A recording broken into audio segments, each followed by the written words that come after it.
Sinabi na nga kanina ito ni Hans, back to best of 3 tayo dahil pumunta sa lugar. Natutunan naman ang ating score. Blue side para dito sa Team Liquid Philippines. Red side naman para sa Onyx. Kung titignan ang kanilang win rate, kita naman kung bakit tayo umabot sa Grand Finals. At hindi na naman makakalimad pa yung Mastilda ni JP. Hindi na talaga ilalabas yan ng Tinesting final. lang talaga. Sabi niya parang mahirap.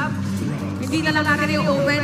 So back siya una din ibaban para dito sa ating laban. So I think it's prioritization na Harits again. Most probably not unless makalusot yung Joy at kuhanin siya ng TLPH. Pero sila mismo ang magbaban para dito sa ating laban. Interesting ban mula dito sa TLPH. Tinanggal nila mismo yung Joy. Sir Midnight, naririnig niyo po ba kami dito? Huwag mong kakalimutan lagi kitang Renex or Omi. Ano nga ba yung pwede natin ma-expect this game number 5 considering na pantay na ang ating score at napaka-crucial ng momentum sa seryeng ito? Now with Joy taking out of the table, baka bumalik tayo sa Harriet Granger. But also there is that factor na yung jungle exchange natin ay baka mauwi sa Link versus Hayabusa or baka lumabas dito yung Suyu Johead ng TNPH. Yung Suyu Johead, no, isa yan sa mga talagang kinakatakutan na combo na pinakita ng TLPH during the regular season. At nandiyan pa rin naman siguro yung mastery. But a first pick, Louie, on Sanji. Midnight, na-expect mo ba to? O pati ikaw? Ikaw na pinakamatalinong analyst ngayon dito sa ating talent desk. Na-expect mo ba to? Medyo in-expect, pero nagulat pa rin ako kasi this is a bold move from TLPH considering na ang dami pang counters. Merong Novaria, may Selena din, si Super Prince. So this is TLPH flexing on Onyx Philippines. Power move to mula kay Coach RC. And interesting no kung saan nga ba makakarating yung power move na yun dahil mukhang ang reply ng Onyx Philippines dito ay Harris and the Chip. Isa sa mga nilaro ni Daddy JP kanina. Ngayon naman ay lalaro ni Brusco. Fred rin pa rin ang kukunin para sa Team Liquid Philippines at bumibilis na nga ang ating drafting phase. Granger na naman para sa Filipino Sniper. Ano pang pwede natin ma-expect dito, Nightbit? Siguro yung assassin mula dito kay King Kong. Either that or kunin nila si Selena. Kasi baka maban. Pero even if di naman nila kunin nila si Selena na may Novaria pa naman for the second phase. Pero usually kasi pag red 3, dyan mo na dyan mo na kukunin yung mga junglers. Lalo pag wala kang flex potential. And now with looking at the draft of Onyx Philippines, siguro kung maglalabas sila ng flex dito, may chip na eh. Yun yung dilemma eh. Well, yan, flex din. Kaso, i-remove naman yung role kasi pwede mid. Oh yes. Amali mo, jungle gaming kay King Kong. Oh yeah, if ever lumabas yan, sa tingin ko kailangan magpakalbo ni Ingan. Pero medyo mahirap at this point, no, dahil as you said, Midnight, medyo revealed na yung gold ay Harriet, yung mid lane most likely Kimi, pero siguro nga kung jungle Kimi, may kailangan magpatunog ng Razor. Arlot ang tatanggalin dito ng Onyx Philippines. And this is something na banggit ni Coach Dexter kanina, yung Fredrin Arlot na pwedeng yung magbalik sa playoffs. Ayaw nila dito yung possibility for crowd control, lalong-lalo na more on squishy, yung pinaka-damagers nila. And even kasi King Harit ay pwedeng lapitan anytime.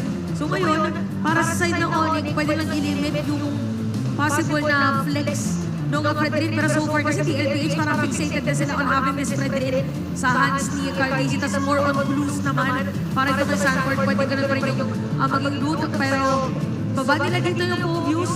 Kasi nga naman meron silang mga heroes that has dashes. And ayaw naman nila yun para masunod agad. Hayop yung Sadwin Band para talagang fix na rin na post for kay Super Prince mapunta yung team. Parang mahihirapang pumili ng jungle dito aside ng Onyx Philippines. A lot of assassin bands natanggal yung top 3 jungle assassins na pwede natin mapanood. But the Suyu is still available to take. Nabanggit ko kanina na Midnight. Ano pa bang choices yung natitira natin dito?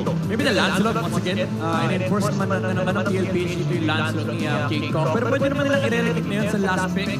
Kasi they want to be able to secure either yung XP matchup or yung jungle. Pero ayun na nga, kinuha nga ata nila yung Lancelot. Siguro ang inahar dito ng On Philippines yung XP matchup, no? Hintay muna nila lumabas yung hero ni Sanford before they take up any hero for Kirk. So, Blue ulit. Blue Eagle, maybe? Uy! Oh my goodness. Ayan na. Alam mo, Bobby, Chantel. Yes. 4 na araw kong hinihingi itong Lolita. Kanina ka nakalolita ako kasi magandang counter siya laban kay Kimi. At mukhang makikita natin yan in a very crucial game number 5 sa kamay ni Daddy JP. Matagal-tagal na rin huling beses nating naisigaw yung Luminon Blast sa loob ng isang Land of Dawn game. Pero ngayon mukhang makikita na natin muli at sa Grand Finals pa nga lalabas. Last pick here para sa side ng Onyx Philippines. Naghahanap pa sila ng XP lane. Ano kaya ang papalawin nila kay Kirk? Open yung Edith na talaga namang comfort pick niya. Pero Teresla, para pang ano nila dito just in case. Kasi yung penalty zone, as much as we want na parang penalty zone sa 5, pero kasi yung cooldown naman niya is medyo mabilis. Sumaganda siya against Luminum Blast para ma-disrupt mo na agad. Even yung continuous mo na skills din and yung execution strike rather. So ang ganda ng bitaw dito. Mabilis naman sila makakapunta sa mga pwedeng positioning because of the portal. Kasi di ba normally ang problema with Teresla is the mobility. But that is answered with that chip pick from Onyx Philippines. Buti nga nabanggit mo din no? Dahil pa naglaman-laman naman na, especially dikit-dikit ang side ng TLPH on this first pick, Luyi diversion. May malaking tsansa na makakita tayo yung 5-man na penalty zone na inaabangan din natin. Nagbabalik ang Lolita para dito sa game number 5 at nilabas na rin ang Teresla ni Kirk. This is going to decide kung sino na naman ang makakalamang in this Grand Finals series. Welcome to the Grand Finals game number 5. Huwag na natin patagalin pa. Casters, pasok! Sa larong ito, hindi lang galing ang susubukin. Puso, tiwala, tibay ng loob, pati na rin ang mga heroes na gagamitin. Huminga na malalim dahil sisimulan na natin ang game number 5. Grabe, gusto ko lang sanaduhan ng ating mga coaches sa napakatinding basagan ng utak dito sa laban na ito.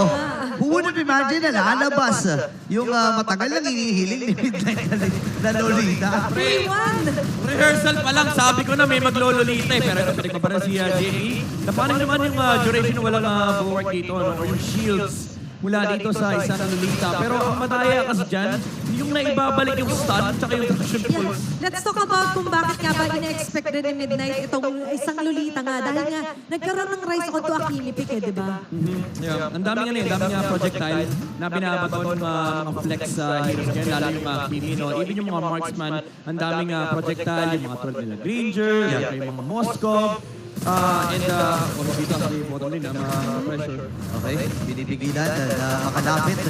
Pero masakit din talaga mga bala nung mula dito kay Oheb. Pero bukod siguro doon sa sa pag-shield, yung Luminum Blast kasi pwedeng pambasag doon sa gagawin ni JP na portal play, di ba? Yeah, ano siya, pang-counter ng set from the enemies. Pero ang kinagandaan sa last pick ng Onyx, no, is it solves yung engage ng TLPH kasi you have this amazing frontliner in form of the Teresla na nag-enjoy usually kapag may kalabang glue. Kasi kapag sa second skill, yung glue, pag tinamaan ng isang hammer lang mula kay Kirk, si Sanford dito, isang laki ng balik buhay. Oo. Yung revenge strike, even yung execution, di ba? Sobrang crucial here for Kirk. And you mentioned that. Kung kaya hindi rin sila basta-basta mabuli dito sa top lane. Pero balik tayo. Mid lane, Super Prince being targeted here. Oy, naku, napapflicker din! Super Prince! Ang baba na buhay, pero pasok ko ni Flash at institutional contribution ni ginamit na rin ni King Kong. Mapapatay si Champion, siya magiging unang dugo. Habang JP naman ngayon, aatras na rin, ibibigay yung pagong sabay balik muna sa King Kong dun sa kanyang purple buff.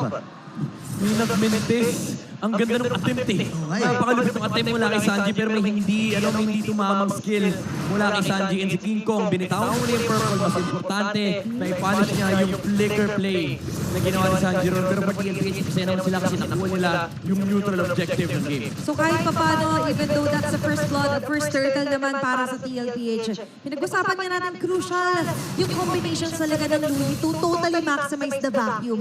Pero ngayon for Onyx, they also have the capability na manurpresa yet again with the chip here para kay Brusco. Medyo nakaka-budget din honestly yung glue ni Sanford dito. Pero the Lancelot, kahit sabihin natin nga pwede mong dasyan yung gluelets. Alam mo yung magdamag, nasa harap mo yung glue, parang pwede mong dasyan. Pero pag iwan mo, kaya kayo nakakanting kasi yan. May portal. Okay, hindi yata maiiwan dito si Cartini kasi ano na rin yung Outrageous Swat! Tulong kagad ito si Bruso. Kaya tumama yung Luminum Blast. Sanji dito yung makakuha ng kill. Habang si Kirk ay naman ngayon yung mababawian. Grabe yung paghabol doon at silipin. 4-man Luminon Blast! Ang tagal nating hindi Nasabi yun, and napakaganda ka praises rat mula kay Carl TZ.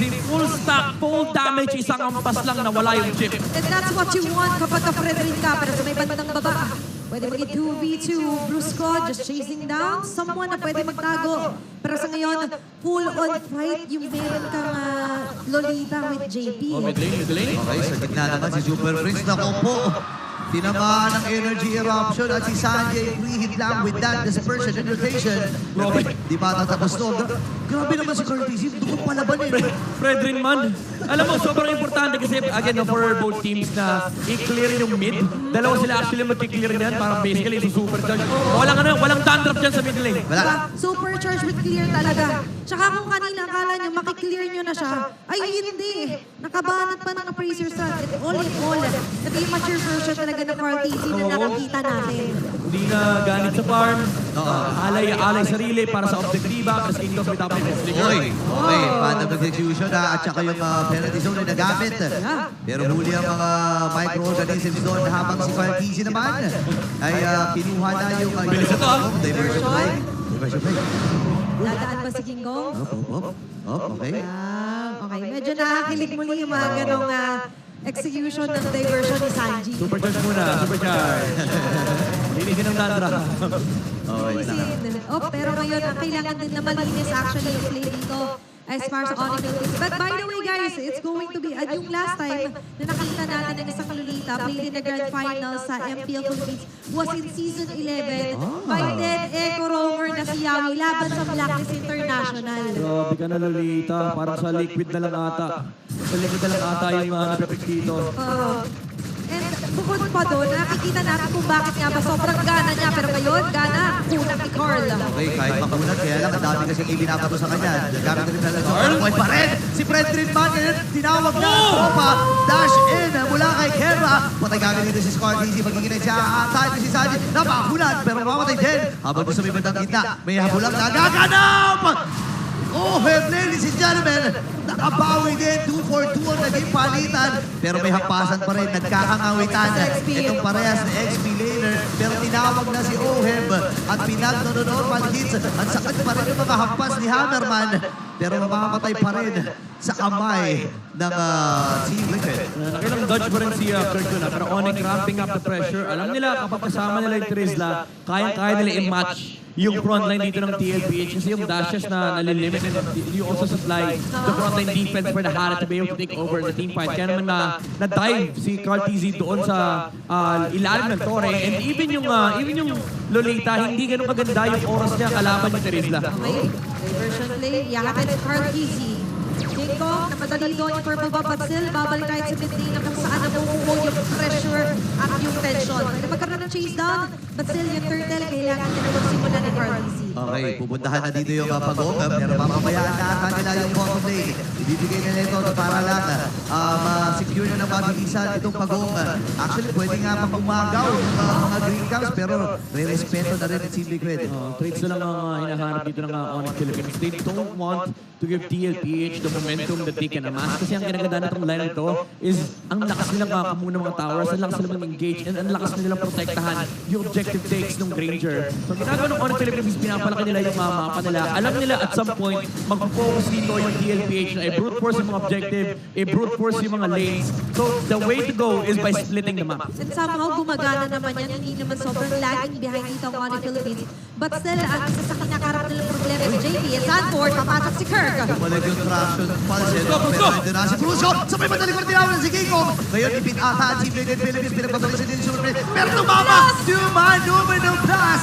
Oh, hindi to free hit lang. Oh, hindi to double. Pero may diversion play. Papunta na sila doon sa may pixel. Si King Kong, hindi ata nila alam na nandun sa may damuhan. Pero may dispersion rotation. At si King Kong at makakatakas. Recall from Onyx Philippines. At makakuha na yung Torre sa middle.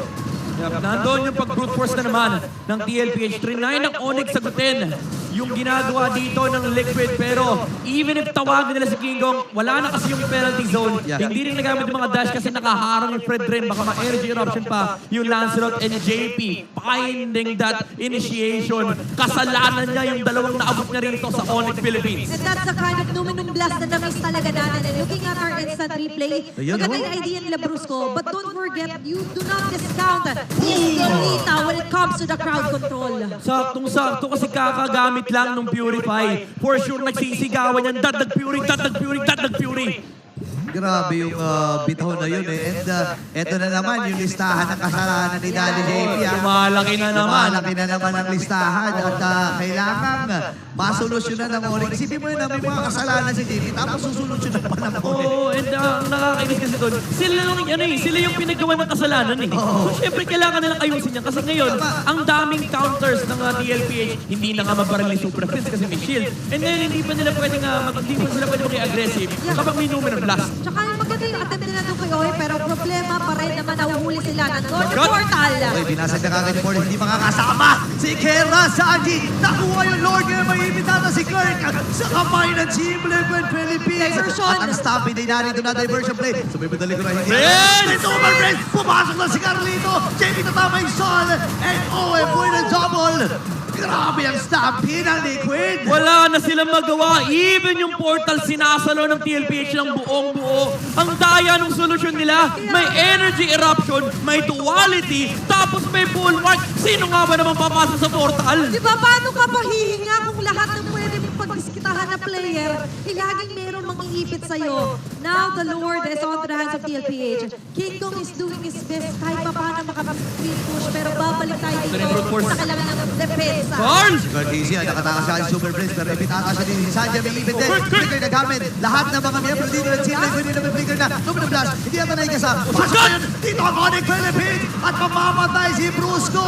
Yung Lord ay nagbabasag lang ito sa gitna, pero si Kirk, ang baba na rin po, pati nakaka si Sanjay, pasok din si King Kong. At itong si JP ay matutunaw din mula sa Tornos. Maganda yung punish na naharap dito ng Onyx Philippines. Kumasa na yung Numenor Blast. Kirk as well with the penalty zone. And then, si Brusco nag-flicker in. Dinala niya na yung mga kakampi niya na wala nang sagot from TLPH. Naiwan din si Carl Tizzy sa likuran. So, hindi nila ma-resolve yung mga dashes dito ni King Kong. Malaking factor din talaga na hindi nag-hit yung Numinum Blast dito ni JP. Sobrang crucial ng part na yan, Burrito. Yun nga eh, na-cancel eh. No? Akala ko may ilalapag na sobrang sakto sana at mababaliktad yung sitwasyon. Kung nangyari yun, magandang sabihin natin heads up play para din sa Onyx Philippines. At ang laki na ng win rate dito. Kung consider natin yung numbers dito, midnight. Oo, kahit hindi ganun kaganda, yung naging team fight for TLPH, basag yung mid eh. Kumaga nakuha nila yung gusto nilang gawin. And ngayon, yung bottom lane, lamang pasak nila kasi look at where the Lord is. Nasa top lane, slow push is on the bottom side. Although, ang advantage naman dito for Onyx Philippines is nasa taas yung Lord, pwede nilang padala yung chip sa may baba. Kasi yung portal, nasa left side ng TLPH. Yeah, but PLPH can also do the same thing. Remember, may Sanji, first pick Louie, ganun ka-confident sila dito. Oo, sakto yung sentry. Nagkaamuyan sila. Okay. Nakakatog. Hindi ko na kinakaya yung MVP dito. So pare-pares sila iniisip. Napakapit nga rin ako. Akala ko mabibito yung diversion play. Parang sila na nananalamin eh. Ganun Oo. din yung galaw. Nagkakabasahan sila eh. Ang nakakatakot doon, kung shoot doon, tapos sakto yung sentry, kita ng Onyx yung buong members ng TLPH. Revealed eh. Diba? And you wouldn't want to reveal sana na maaga yung posisyon. At katulad na lang ng Midnight, paano mo ba kakalabanan yung sarili mo? Oo, mahirap nga naman yun, yung titingin ka muna sa salamin. Diba? Pero ito, naka-ready na naman. Pinipindot na naman yung diversion. Ito na naman tayo. Minigame ng Lord. Pabaka muna, slow push. Nahawakan na ni Sanford yung wave sa bandang ibaba. Pero do take note again, ng Onyx Philippines, meron po silang Y-walk sa kaliwa na nasa likod ng TLPH. Ako nakakatakot ito ngayon. Ay, nakita ata. Inaapakan. Nakita. Hoy! Ginabangan! Lumabas si Brusco. Ngayon ay nagamit yung Luminum Blast. May idea sila, may information sila. Layo mo na si Brusco, nagamit yung Kusil. Pero andito yung diversion. Sinunda! 5 miyembro ng Team Liquid Ultimate Benefits! Lord! Pinabas ang acting ng Onyx. Alam na kagad nila, si Sanford pinipigilan lang yung plano dito ng Onyx. Napakatibay talaga. Paano mo mababawasan? Kung nakagrab-grab ako sa'yo, si Kiko ka nasa liban dito. Atras mo na. JP, to the rescue rin. Zone Guard! member ng Onyx. Si Sanji ay nandun with the pokes. Pero si Ohem, diretso lamang ang tingin dito sa Lord at makakuha na ilan nila ito ng libre. No, grabe yung commitment nila dito. You know, pinabas hindi man mag-hit, pero hindi nila sinukuha na kunin si Brusco. Oo, talagang sinundan nila. Pero maganda yung call eh. Ang ganda ng bait ng Onyx Philippines. Kumbaga, na-maximize nila yung pag-aabol ng TLPH dito kay Brusco. Pero si Sanford, ito yung maganda sa bagong na world. Ang dali i-stack. Nung kanyang grab-grab, nakapasok siya kagad kay King Kong, effectively repelling Onyx away from the Lord. Yeah, and that was, take note, 4 members po na ilalayaw niya, kaya umabot. Iba mga members to get this Lord. Pangalawang Lord, marching on to the mid lane. Katulad kanina, dating gawin King Kong, relieving some pressure here. Nag-clear na ng mabilis yung bottom para nga naman mas mapaliit yung pressure na matatanggap nila. Sabi muna nila yung Lord. Habang mga ginagawa ng Onyx ko, yung top lane libre, pero yung yung chip, ang layo pa. Kailangan ingatan dito yung mga ultimates. Respect yung ultimate. Andito na ang penalty zone! Likuran na ilalapag na yung portal! Ito na yung magsugod ng Onyx Philippines! Nakuha na ng kill kagad yun si Kelra ngayon naman. Ay, ataasan mo na sa frame shot. Walang tinamaan si Carlito! Kelra with the double! Pinabagi-ba nila muna dito ni Super Prince. Atras ang magiging call ng Cavalry. Ang si Sanford na magiging punteriya ng pamilya. At si Brusco ay nakakuha din ng kill. 3-man down! Napakaganda ng sandwich play na ginawa ng Onyx Philippines. Brusco coming from the top side. Even though nawala yung Tori doon, na-maximize nila yung opportunity na hindi sila kita ng TLPA. Oh, Brusco! Ito kita. Ay, ayun lang. Nakapagtawag ng portal bago mamatay. Grabe na tulong agad. At pero Scar DC, kaya kailangan lumayo. Si Owen namatay din. Nakadalawa si Kellan dito. Lord ay matagal-tagal pa. Sanji and JP nila ka natitira. 7 seconds para kay Sanford. Sobrang daming outplay na nangyayari mula sa sandwich play onto that dive ni Brusco. Alam nila walang capacity ang TLPH na lumaban ngayon and they found an opportunity. Wag na wag kang tatalikod dito sa Onyx Philippines. Looking at their instant replay. Buong akala mo di na mag-change. But with one penalty zone from Kirk, totally changed the trajectory dito para sa Team Liquid. Yep, kaya eh. Kumbaga, pwedeng harapan ni Kirk dito yung Lolita para ma-knock up yung si JP. And then if manlaban yung TLPH, ang ganda kasi nung pwestong tinik ni Brusco. Kanina pa siya, mga 40 seconds siya naghihintay na sa taas. Tapos, yung wave, hindi niya pinapansin. Pinabasag nga niya yung Torre. Sabi niya, hindi, relax lang ako dito. Pag pumasok kay Lord, pwede ako mag-conceal and then yung shortcut na sa likuran. Plus the chase down dito, di ba na naabot pa nila sa web. Finally sealed the deal. Ngayon 1K na sa wakas mahahawakan ng Onyx ang kanilang gold deal. Looking at their Infinix in-game equipment naman ni Den. Ano ba yung kailangan natin i-highlight dito? Masarap i-highlight dito yung pinakapaldong fleeting time, nakadalawang shortcut. Sila Brusco doon and that reclaimed them their position in this game. Ngayon, dagdag pa natin dyan yung mga additional damage mula rito kay King Kong and Kel. Una yung mga penetration items sila, Malefic Roar para kay King Kong and also the Divine Blade para kay Kel. Even si Carl Dizzy, mararamdaman niya rito yung puot ng damage dealers dito ng Onyx. Yeah, nag-reflect yan kanina. Nagkabukod-bukod sila daw. Hindi niya naprotektahan yung kanyang baby cakes. Pero ngayon, Lord has respond. Lord ang laban on the defense ng TLPH dahil naiangat pati yung map control dito. Nakita sila doon. And ngayon, ang Team Liquid Philippines, ibibigay na pala ni Carlito yung purple buff para dito kay Sanji. And Onyx ay ganun ulit, hindi uli nagpapakita sa mapa. It's all about delegating muna kung sino yung mga pwede muna na magpakita. Ito lang yung downside, meron kang assassin jungle. Pero may chip kasi. So, ang pwedeng gawin dito ng Onyx Philippines is against split. Pero hawak ni Sanford yung Y-Walk na pupuntahan ni Brusco. Pero umabot pa rin! Doon sila, nalabag na dito yung portal. Habang yun Lord ay makukuha ni King Kong. Guard! The penalty zone! 5 miyembro ng TLPH na natamaan. Kapag yung Sanford dito, sinasagot yung may damage. At taras muna sila. At doon yung Guardians Reflector. JP? Flicker yung nagamit din ni JP. Reversion play sa mga dalikor. Nakita si Sanford at si Sanji. The Sansan duo. Nag-aabag din. At doon yung Scorpion. Ang sakit ng damage. At walang mamamatay sa pamilya ng ng Onyx Philippines at TL. Oh my goodness, kinabahan ako doon sa penalty zone ni Kirk.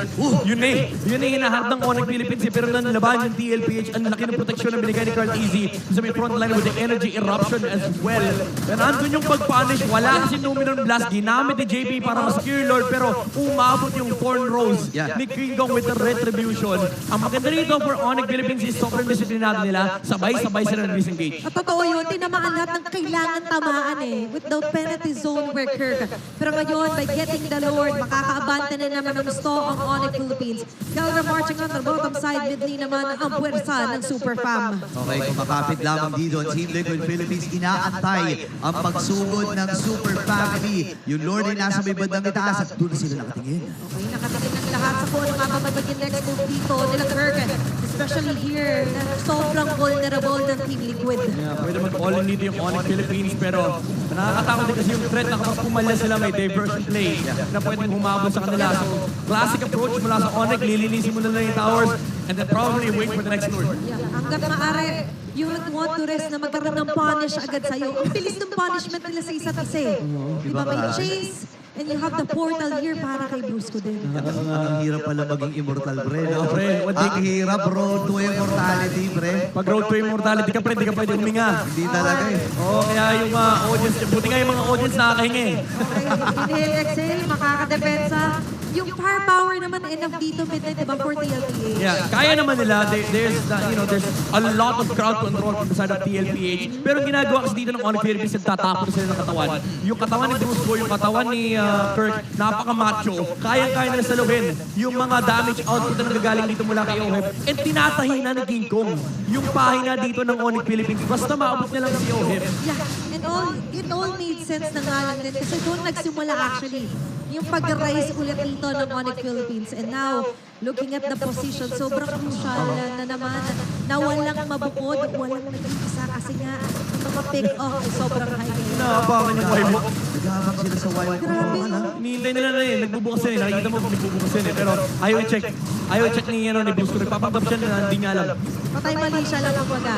And as a chip specialist, alam ni JP na every possible window na CCD patagal. Lalo yun yung nabutas sa kanila. In Phoenix in-game, equipment check muna tayo. Naka-oracle naman and immortality by the way dito sa JP. Nagbenta na ng boot si Keller. Meron ng additional sustaining with the concentrated energy. Pero pinakamagandang highlight dito is yung immortality ni Kirk. And also yung papuntang siguro Blade Armor, Dominance Ice. Para sa Terizla, para at least mabawasan dito yung sustain na nanggaling mula kay Carl TZ and Sanford. Pero ito setup ng Onyx Philippines, medyo masama na nasa baba yung Lord para sa kanila kasi pangit yung pwesto ng Y-Walk. Pero ang kaligandahan pa dito is chip pa din ito eh. Kumbaga pwede nilang kontrolin yung kaliwang side na hindi sila masyado nag-worry kasi for sure may nagbabantay ng Y-Walk sa baba. And even with King Kong here, na nakikita naman natin na tinitake into consideration nga nila na kahit na medyo lugi man ang position ng Basil at chip is a chip. Pero ngayon, awareness onto the mapa, pagbabasihan natin yung execution din nila. Ito na naman tayo. May mini-game na naman. Ng Lord. Ganito sa Pilipinas. Yung Lord, sinesetapan yan. Kung sa ibang region, suntukan sa Lord dito. Pagandahan ang pwesto sa Lord. Di ba? Hanggat maaari, hanggat kaya nilang itago, hindi muna nila ipapakita talaga. Saka sobrang importante nitong Lord na to kasi enhanced na Lord na to. Ito yung hindi na namamansin. Hindi na namamansin ng hero to eh. Suplado na yan. Suplado na, hahamasin nito, Tori lang eh. Saka nagiging Onyx yan, pre. May kidlat yan eh. Oo, kumikidlat jutsu to eh. Di ba? And Onyx actually needs that Lord if ever man. Same goes for TLPH, knowing na nabasag nga nila by the way, yung base sa gitna ng Onyx Philippines. Ano na, tinatanggal yung tanggal dandruff buong mapa. Clear muna ng wave. Yan. And ang masaklap dito for TLPH is, again, basag na naman yung top lane. Medyo malas ang pwesto rin para sa kanila. So all in all, pantay lang kasi for the chip, no, hindi ganun kaganda na nasa baba yung Lord. Pero may wild pa rin naman. And for TLPH, wala rin silang tower sa may top lane. So, I would say may konting kalamangan dito, yung Onyx because of the chip factor. Pero again, kanina pa ayaw bitawin ni Sanford yung Y-Walk sa baba. Kumbaga yung point nila ni JP kanina pa nakapwesto dyan. Oo nga eh. Tsaka nagpapalit-palitan lang sila no.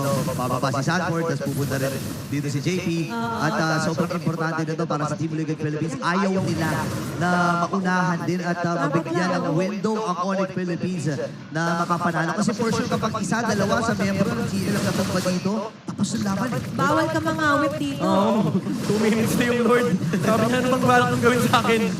Kanina pa ako nanonood eh. Ang dami yung kiniklinaw. Ano ba? Nagpa-farm ba kayo? Kompleto naman yung mga items. Pero katulad niya kanina, recall lang natin, for TLPH, ang hirap kasi nga ng sitwasyon na lagi at lagi kailangan i-clear. At yung delegated talaga doon is going to be OHIB din eh. Yep. Tsaka ano na, umabot tayo sa late game equilibrium. Nag-cross na tayo ng 60k gold for both sides. And ito na yung sinasabi natin na wala nang importansya. Yung gold lead kasi halos lock item na lahat. And ito may naka-ready na nakahawak na pinidot. Yung sa diversion, ay nag-conceal. Nakita si Brusco, nag-conceal siya. Bumaba siya doon eh. Pumunta siya doon sa may babang wipe portal. And si Carl TZ, siya na ang natalaga na suyurin lahat ng mga damuhan na nasa paligid nila. Parang sabi niya, hindi enough ni si Sanji ng kasama ng baby gigs ko. Bitin eh. Kailangan nandito rin ako.